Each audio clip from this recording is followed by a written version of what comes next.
I'll pass on the mic to Dr. Mona El-Farra.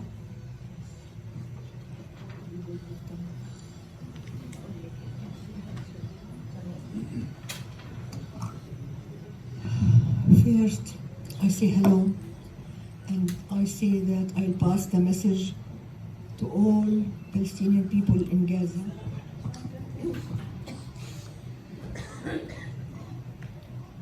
Your presence today, either in the marches that has been going on and on since the start of the attack, or here in this hall, I'll pass the message for the people in Gaza, the women, the children, the men who are feeling forgotten and feeling that the governments of the world are in support of Israel. I'll tell them the people of the world, including you, are supportive and will continue to support the Palestinian cause. The Palestinian, what's happening in Gaza now and before, under the occupation, this is not new, and I would like to correct the word 75 years of struggle. No, it is more than the time of the ethnic cleansing in 1948. It started with the Zionist movement, so it is 120 years now, because between Balfour Declaration and the ethnic cleansing of Palestine, there was a struggle as well, as the Palestinian people realized that their land will be stolen of them. So it is not only 75 years. And when I want to say that I am going to be 70 in May, and I witnessed all my life, I was living between one attack and another, small attack or large war, so all my life, and then after that, my children's life, and I hope that my grandchildren will have better chance than we did. I believe strongly that the Palestinian struggle is part of the struggle of the whole people of the world who are looking for justice and who are fighting the big corporations, companies that is working in, for example, in arms deal. They are benefiting of this sort of wars, and of course I strongly believe that the capitalism is behind all this as well. And when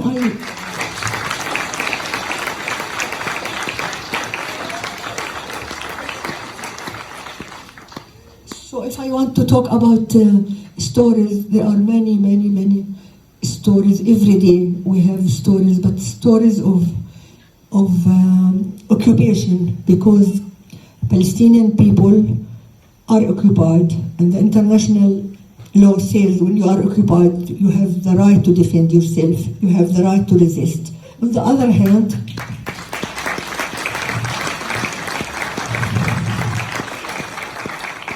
this double standard world say Israel has the right to defend itself, and it is very strange because we are occupied, we are under occupation. We are the people who should defend themselves, but this is how things are in this double standard world, and governments that support the genocide in Palestine, support the daily killing of the children and women, etc. And I'm sure all of you are following up this even more than I do. This is obvious, but for me, I always, as a mother and grandmother, think of the children, all the children, including children who are living inside occupied Palestine now, Israel. I think of them. All the children are the children of light. And this message to Mr. Netanyahu, and this summarized the occupation, summarized the discrimination and the racist attitude towards other children. The Israeli children are the children of the light, and our children are evil. We are subhumans. They are all the time trying to dehumanize us. And what happened on the 7th of October, I feel sorry for the killing of lives, of course. And I say it is the the resistance in Palestine now, it is against the occupation. It is not about Hamas alone, but Hamas with others. Every human being there in Gaza, where I lived most of my life, is resisting by being on the land. It doesn't have to carry a weapon to resist, but our existence on the land is resistance as well, and they don't like this. They don't like this because it was a racist, apartheid, colonial regime that has been founded for the, again, to the interest of the American and the big companies and the arms dealers, and it is part of the fight, our fight against all those people. And when we talk about injustice, it is not in Palestine only. It is in America, here in Manchester. When those armed companies are living on your taxes, living on the cost of the ordinary British people who are benefiting from the welfare of the government, like health. This is part of this, and when you fight for Palestine, you fight for your own freedom as well, to be free, to have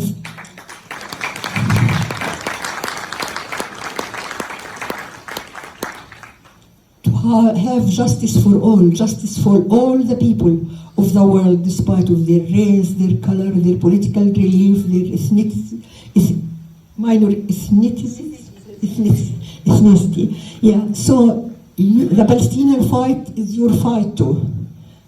It's fight for all people of the world who are calling for equity, equality, and against injustice in the world. So we are on the same page. We are all Palestinians.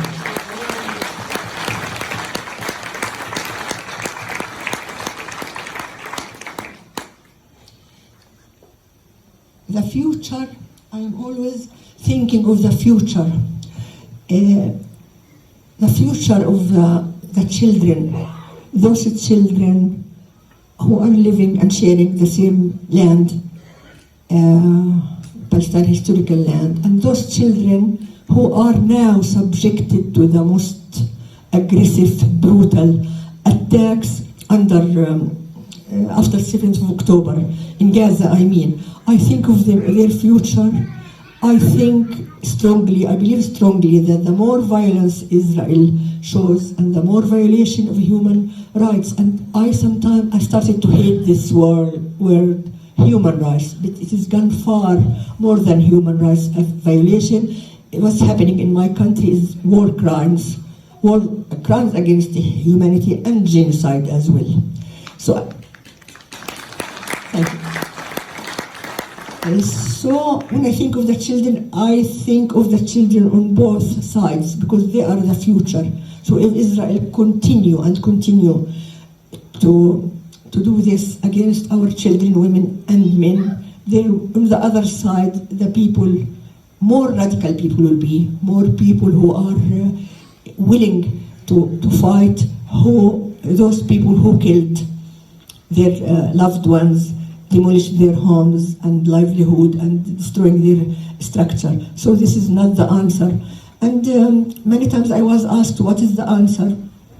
In my opinion, and many Palestinian people are sharing this opinion from in Gaza, I mean people in Gaza and the West Bank, that the future will be for one state sharing the same land and based on one voice, one person, democratic, to be shared. But if the other side accepted to give up the interests that I have mentioned in the front, that means if they are willing to be less greedy, the land can be shared, the resources can be shared, and we don't have to continue having this. And it is a long-term struggle. I believe maybe I will not see in my own days, but the future will be for this solution, the one-state solution.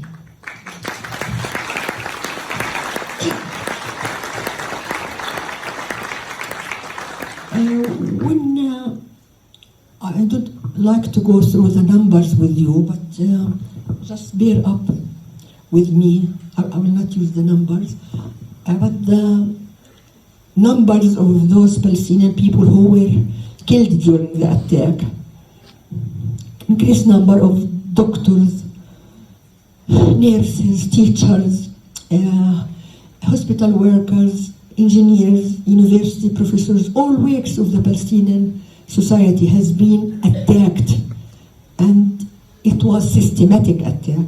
They want to destroy the population in a strong entity by attacking those people.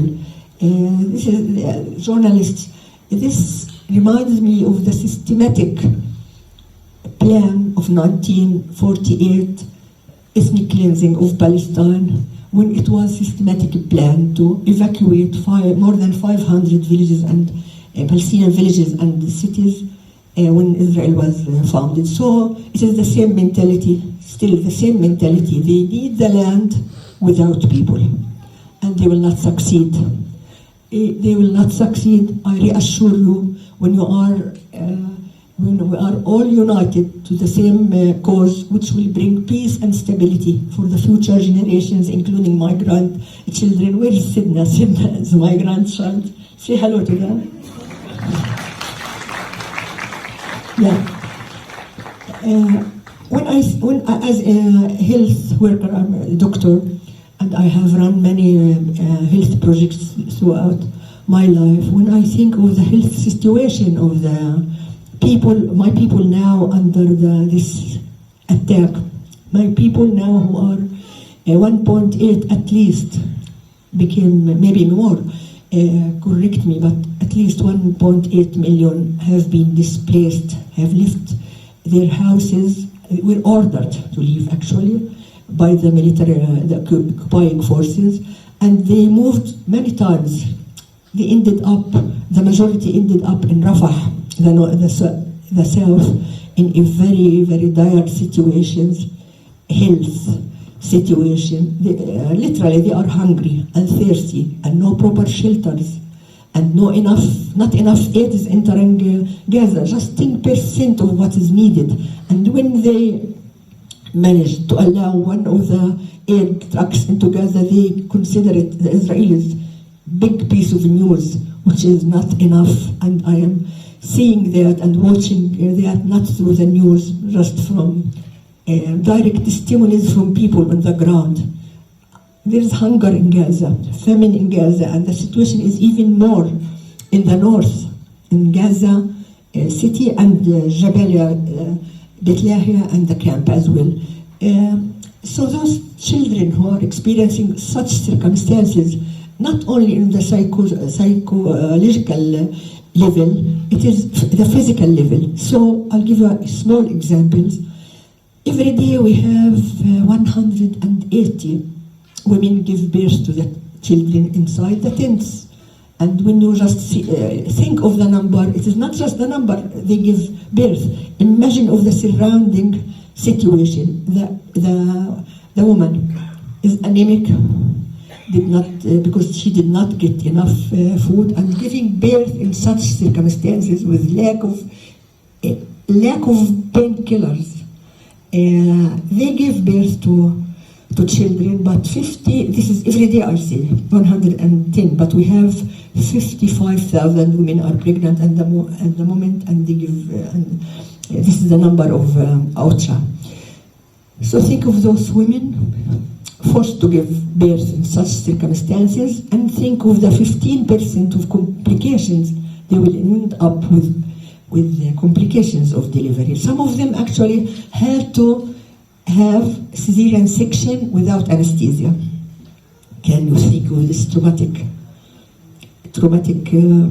experience?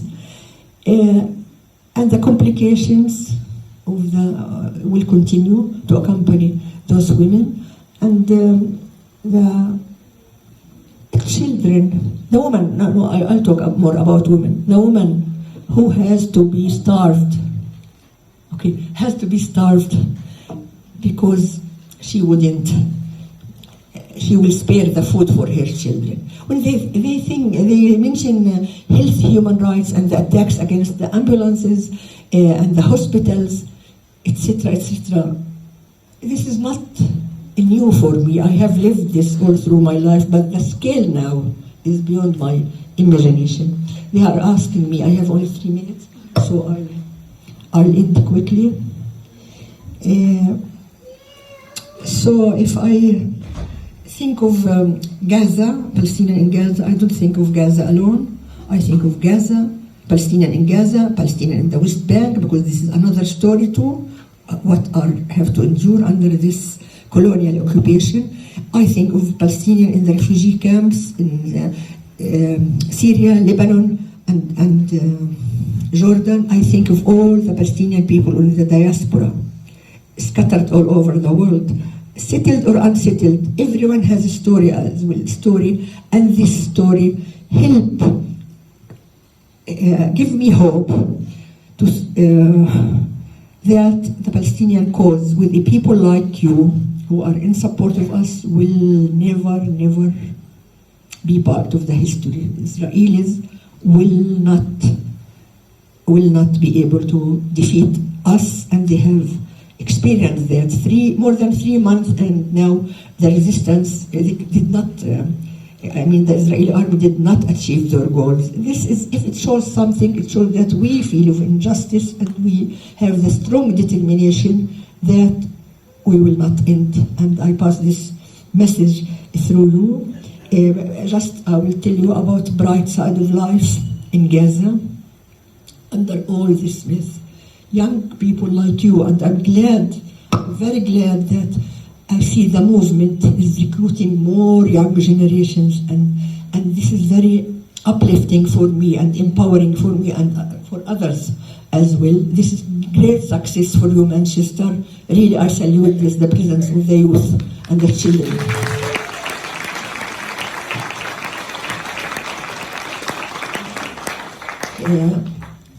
I said about the bright side of life. Inside those tents, while people are displaced, hungry, thirsty, and have disease and all sorts of deprivation, cold, and the cold is so bad in Gaza, not like England, but because we have storms and living in a tent. Amongst all this, I still see many volunteers. They get in touch with me. What can we do? How can you help us to help others? Can you see this? Can you see this community spirit, solidarity spirit? Youth, graduated or school, they are approaching me to help them. How can we volunteer with you? I am here. But the spirit, it makes me that we will never be defeated. We are many and they are few. I didn't mean the Israelis, I mean those people of the world who are supporting Israel. We are many and they are few, and the future is ours. Thank you.